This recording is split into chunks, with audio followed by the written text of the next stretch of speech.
రాజంపేటలో TDP రాష్ట్ర అధికార ప్రతినిధి మేడా విజయశేఖర్ రెడ్డి మీడియా సమావేశంలో మాజీ ముఖ్యమంత్రి జగన్పై ఫైర్ అయిన విజయశేఖర్ రెడ్డి.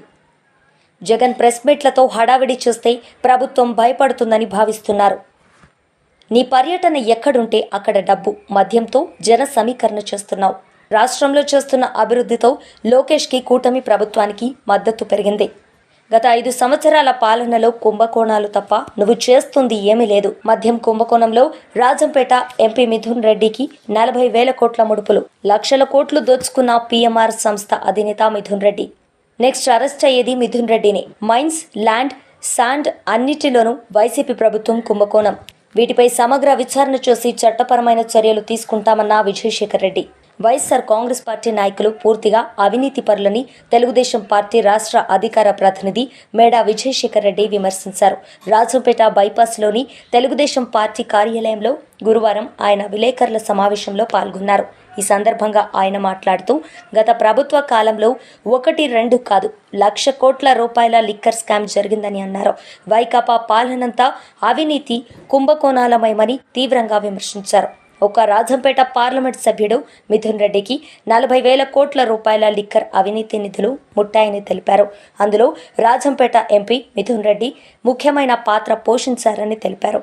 మాజీ ముఖ్యమంత్రి జగన్మోహన్ రెడ్డి నన్ను రాష్ట్రంలో స్వేచ్ఛగా తిరగనీయడం లేదని కూటమి ప్రభుత్వాన్ని విమర్శించడం ఎంతవరకు సమంజసమని ప్రశ్నించారు. గత ప్రభుత్వ కాలంలో ఎప్పుడో బ్రిటిష్ కాలం నాటి నెంబర్ 30 యాక్ట్ను అమల్లోకి తెచ్చి అరాచకం చేసింది గుర్తులేదా అని ప్రశ్నించారు. రెడ్ బుక్ రాజ్యాంగం అంటే గత ప్రభుత్వ కాలంలో అక్రమాలకు పాల్పడిన వారిపై మాత్రమే చట్టంకు లోబడే చర్యలు తీసుకుంటున్నారే తప్ప మరొకటి కాదని అన్నారు.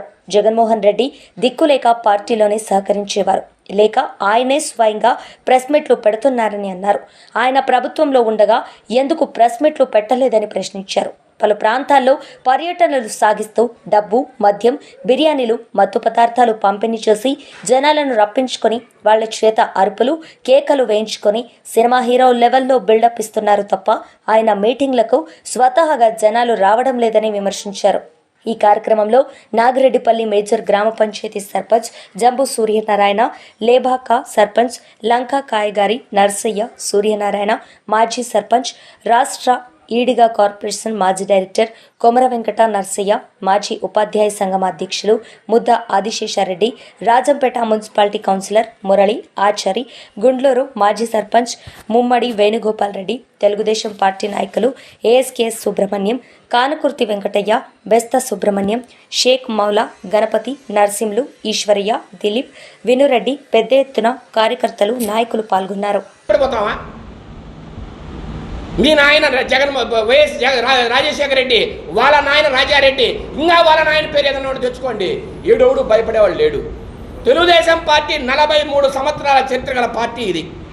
ఎన్టీ రామారావు, మహానుభావుడు ఎన్టీ రామారావు గారు స్థాపించిన పార్టీ ఇది. ఆంధ్రప్రదేశ్కి వన్నె తెచ్చి ఈరోజు లోకోత్తరమైన ఒక రోల్ పోషిస్తున్న శ్రీ నారా చంద్రబాబు నాయుడు గారు అధ్యక్షుడుగా ఉన్న పార్టీ ఇది. అట్లాగే యువతకు ఒక తలమానికంగా తన మెరుగుతో, తన ఆశయాలతో, తన అభివృద్ధితో ఈ రాష్ట్రాన్ని అభివృద్ధి పదవిలో నడిపిస్తున్న శ్రీ నారా లోకేష్ గారు నడిపిస్తున్న పార్టీ ఇది. మీకు భయపడతామా? మీకు తలంచుతామా? మీరు ఎందుకు కళ్ళగంటున్నారు?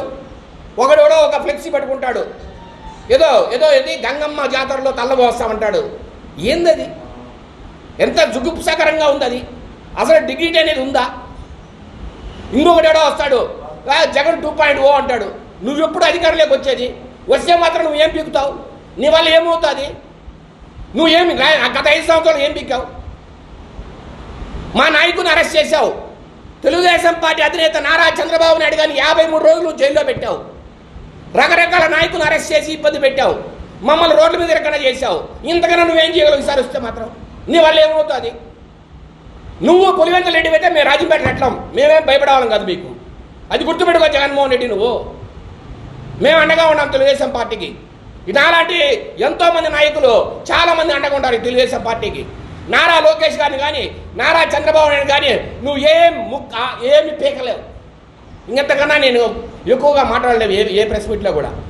నీకు శక్తి ఉంటే రా, ఎక్కడ తెలుసుకుందాం. లేదంటే నీ వంది మాదిగలు, లేదంటే నీ పక్కన సామంతరాజులు, మిథున్ రెడ్డి కానీ, ఆగేపడి అమ్మనాయుడు కానీ, ఇంకొక రెడ్డి కానీ, ఎవరైనా సరే రమ్మను, యారైనా తెలుసుకుంటాం. ఎవడు భయపడేవాళ్ళు లేడు. మీరు అర్థం చేసుకోండి. నువ్వు పొద్దున్న లేచా అంచి నువ్వు ఇట్లా ఏదో నువ్వు ఇట్లా ఓ పక్క రపరపలు గిప్పగిప్పలు ఇవన్నీ చాలా చూసాం మేము.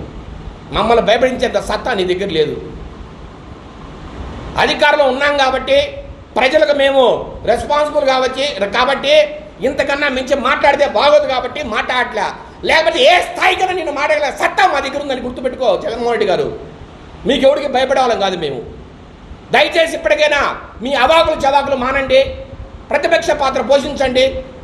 మీరు ప్రజల్లోకి వెళ్ళి ప్రజల మనసుకు తోచుకోండి. కానీ తెలుగుదేశం పార్టీ నాయకులు భయపెడతామంటే మాత్రము మీ తాత తరం కూడా కాదని మరొక్కసారి మనవి చేస్తూ, మీరు చేసే స్కాములు, మీరు సంపాదించిన లక్షల కోట్లు మొత్తం బయటకు వస్తాయి.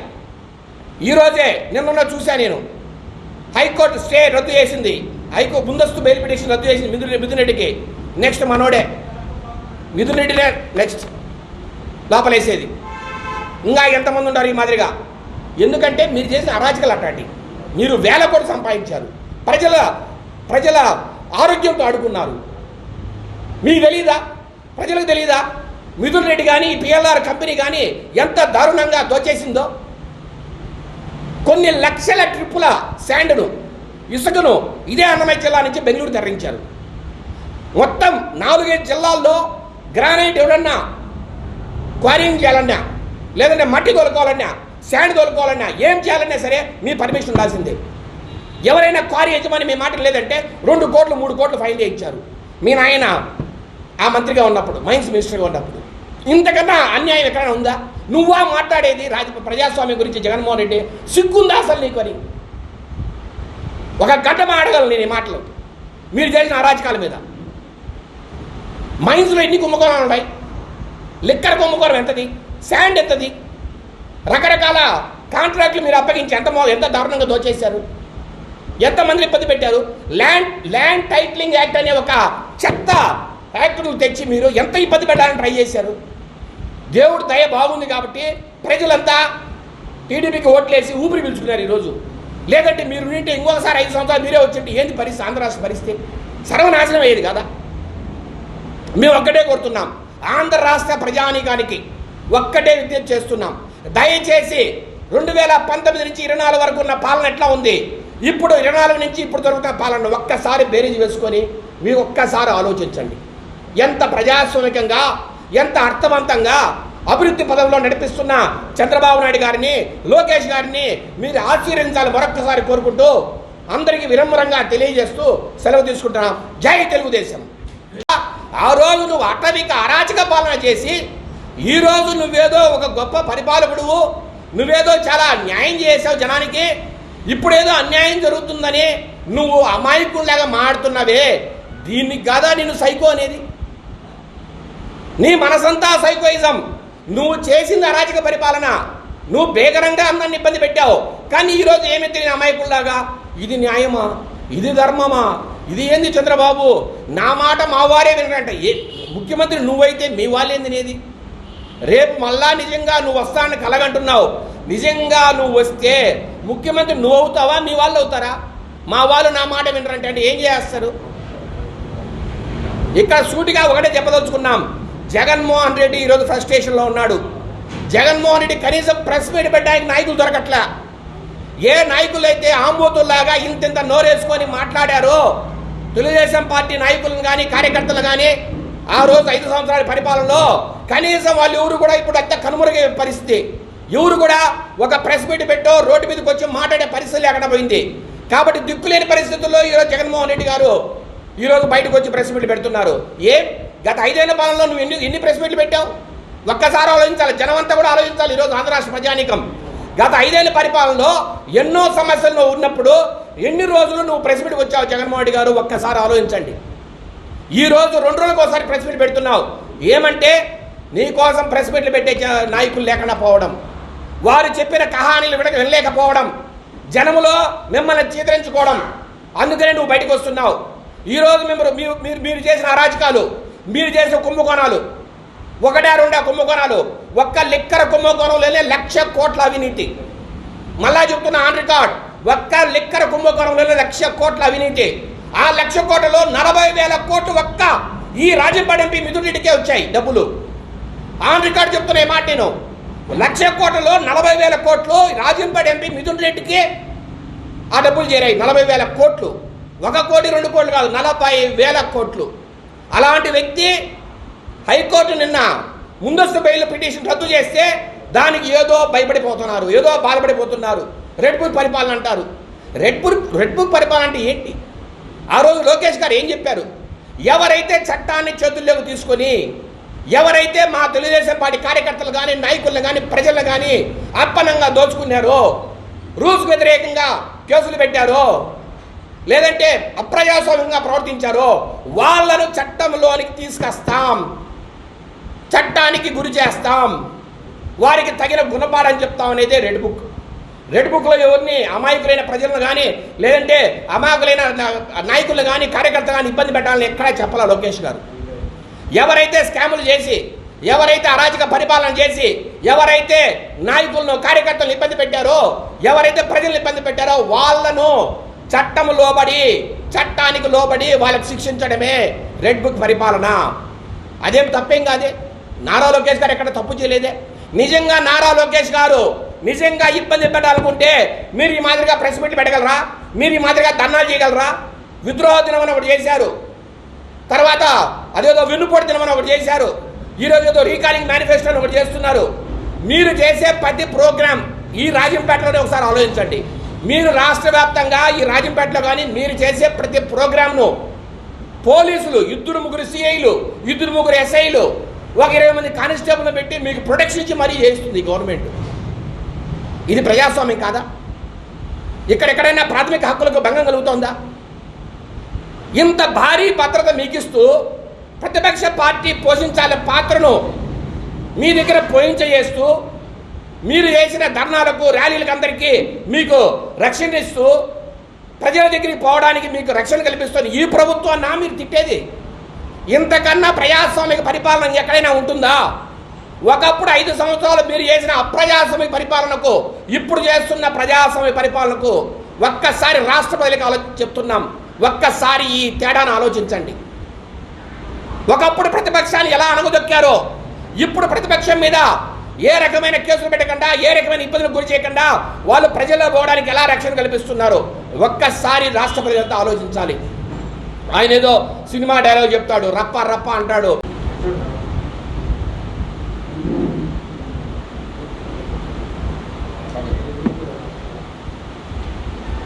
గత కొన్ని రోజులుగా ఆంధ్రప్రదేశ్ రాష్ట్ర రాజకీయాల్లో ఒక వినూత్నమైన రీతిలో ఈరోజు అధికారంలో ఉన్న కూటమి ప్రభుత్వం, అట్లాగే తెలుగుదేశం పార్టీ జాతీయ అధ్యక్షులు నారా చంద్రబాబు నాయుడు గారు, మన జనసేన పార్టీ అధినేత పవన్ కళ్యాణ్ గారు మరియు బీజేపీ నాయకులందరూ కలిసి ఈ రాష్ట్రాన్ని అభివృద్ధి పదంలో నడపాలా, అభివృద్ధి వైపు పరుగులు తీయించాలా, ఏ సంక్షేమ పథకాలైతే సూపర్ 6గా హామీలు ఇచ్చారో ఆ హామీలన్నింటినీ ఒక్కొక్కటిగా మనము అమలు చేయాలని తాపత్రయపడుతున్న నేపథ్యంలో ఈ రాష్ట్రంలో కూటమి ప్రభుత్వానికి, అట్లాగే నారా లోకేష్ గారి నాయకత్వానికి మద్దతు పెరుగుతున్న నేపథ్యంలో ఈ రాష్ట్రంలోని ప్రతిపక్ష పార్టీ అయిన వైఎస్ఆర్సీపీ అధ్యక్షుడు మరియు పులివెందల ఎమ్మెల్యే జగన్మోహన్ రెడ్డి గారు తెగ బాధపడిపోతూ, చిత్ర విచిత్రాలు చేస్తూ, రకరకాల ఊర్లకు పోయి విన్యాసాలు చేస్తూ, దాంతోపాటు 2 రోజులకు ఒకసారి ఒక ప్రెస్ మీట్ పెడుతూ తెగ హడావుడి చేస్తున్నారు. ఆయన ఏదో హడావుడి చేస్తే ప్రజలు ఆయన ఏదో గొప్పగా జనం కోసం పరిగెడుతున్నాడని భ్రమపడతారనేది ఆయన భావన. ఆయన హడావుడి చేస్తే తెలుగుదేశం పార్టీ నాయకులు ఎక్కడ భయపడతారో అనే ఒక భావన, అట్లాగే కూటమి ప్రభుత్వం నాకు భయపడి పనిచేస్తుందనే ఒక భావనలో, ఒక భ్రమలో అతను ఉన్నాడు. అది వాస్తవం కాదు. ఇట్లాంటి అరాచక పాలకులకు తెలుగుదేశం పార్టీ కానీ అట్లాగే మా నాయకుడు నారా లోకేష్ గారు కానీ ఎప్పటికీ భయపడరని చెప్పడానికే ఈరోజు ఈ ప్రెస్ మీట్ ముందుకు వస్తున్నాం. ఒక్కొక్కడిగా మాట్లాడతాం. ఈరోజు జగన్మోహన్ రెడ్డి గారు అంటున్నారు, ఆయన ఏదో జనం కోసం పరిగెడుతూ ఉంటే ఆయన ఆపుతున్నారట. 500 కన్నా మించి జనం రాకూడదు, నువ్వు ఎక్కడికి పోకూడదు అని బ్యారికేడ్లు పెడుతున్నారట. మేము ఒక్కటే సూటిగా ప్రశ్నిస్తున్నాం, జగన్మోహన్ రెడ్డి గారు మీరు సరైన పద్ధతిలో జనం దగ్గరికి పోతూ ఉంటే మీకు ఏ రోజైనా ఈ పాలన ఈ ప్రభుత్వం అడ్డుపడిందా? మీరు చిత్ర విచిత్రాలు చేస్తున్నారు. నువ్వు పరామర్శించడానికి ఒక ఇంటికి పోతే ఆ చుట్టూరు వేల మందిని పోగు చేయడం, డబ్బులు ఇచ్చి మందు పోసి గంజాయి వాళ్ళందరికీ సరఫరా చేసి 30 ఏళ్ళ లోపలున్న ఎంతోమంది యువకులను మీరు లోపరుచుకొని వారికి రకరకాల ప్రలోభాలకు గురిచేసి మీరు ఆ వేల మంది యువకులను మీ చుట్టూరు తిప్పుకొని అబ్బా జగన్ అంటే అసలు సినిమా హీరో కన్నా గొప్పగా అట్రాక్షన్ ఉంది, ఆయనంటే జనం పడి చేస్తున్నారనే ఒక భ్రమ కల్పించడానికి మీరు పరిగెడుతున్న నేపథ్యంలోనే మొన్న మీరే చూశారు, సత్తెనపల్లి దగ్గర ఒక ముసలాయన ఆయన కారు చక్రాల కింద ఎలా నలిగిపోయారో. ఇంతకన్నా దారుణమైన పరిస్థితి ఎక్కడైనా ఉందా? అలాంటి పరిస్థితుల్లో ఆయన మీటింగ్లకు వచ్చిన జనం ఇబ్బంది పడుతున్నారని, ఆయన మీటింగ్లకు వచ్చిన ప్రజలు చనిపోతున్నారని, ఆ మీటింగులను క్రమబద్ధీకరించడానికి పోలీసులు ఆంక్షలు పెడితే అదేదో జగన్మోహన్ రెడ్డిని ఆపడానికి, జగన్మోహన్ రెడ్డిని ప్రజల్లో తిరక్కడా చేయడానికి ప్రభుత్వం అడ్డుపడుతోందని ఆయన ఆరోపించడం నిజంగా ఇది అన్యాయం, దుర్మార్గం, అరాచకం. మీరు ఒక్కసారి గమనించండి, ఇదే వ్యక్తి గత 5 ఏళ్ల వైసీపీ పాలనలో సెక్షన్ 30 యాక్ట్ మీకు గుర్తుండే ఉంటుంది. ఎప్పుడో బ్రిటిష్ కాలంలో భారతీయులను అణిచివేయడానికి ఉపయోగించిన సెక్షన్ 30 యాక్ట్ని ఈ ఆంధ్రప్రదేశ్లో అమలు చేసిన మొట్టమొదటి ముఖ్యమంత్రి నువ్వు కాదా జగన్ అని మేము సూటిగా ప్రశ్నిస్తున్నాం. అట్లాగే ఆ సెక్షన్ 30 యాక్ట్ను పెట్టుకొని కనీసం నలుగురిని